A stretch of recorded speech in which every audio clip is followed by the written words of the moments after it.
ఇప్పుడు మీ ఛానళ్ళల్లో headlines స్క్రోలింగ్లో illegal betting యాప్స్లో నాకు పిలిచారని స్క్రోలింగ్ నడుస్తుంటుంది, హెడ్లైన్స్ నడుస్తుంటుంది నాకు తెలుసు.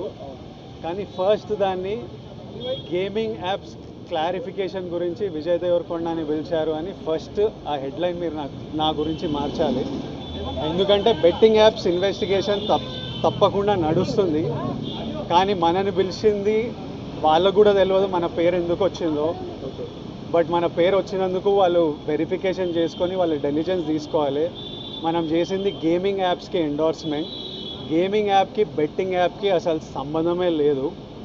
గేమింగ్ యాప్స్ అనేటివి completely legal, recognised by the government, licensed as a business.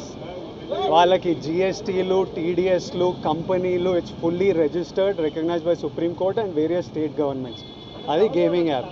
అటువంటిది A23. ఇప్పుడు క్విక్గా డౌట్ ఉన్న వాళ్ళకి క్విక్గా మీరు గూగుల్లోకి వెళ్ళి టాప్ గేమింగ్ యాప్స్ అని కొడితే కొన్ని వస్తాయి. A23తో సహా My11 Circle, Dream11, NPL, జుపీ ఇట్లాంటివి కొన్ని వస్తాయి.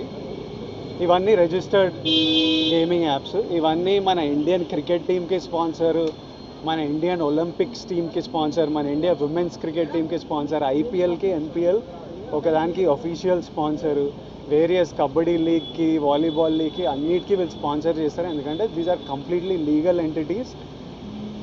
ఇండియన్ ఒలింపిక్స్ టీమ్కి స్పాన్సర్ చేయాలంటే లీగల్ ఉండాలా వద్దా? సో ఫస్ట్ ఆఫ్ ఆల్ ఈ గేమింగ్ యాప్స్ని, ఇల్లీగల్ బెట్టింగ్ యాప్స్ని మీరు సపరేట్ చేయాలి. అది జర్నలిస్ట్గా మీ రెస్పాన్సిబిలిటీ.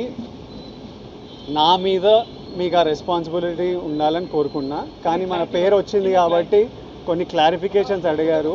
ఆ clarification account details, transaction details ఏంటి, ఆ కంపెనీ అవన్నీ పంపించేసినాము.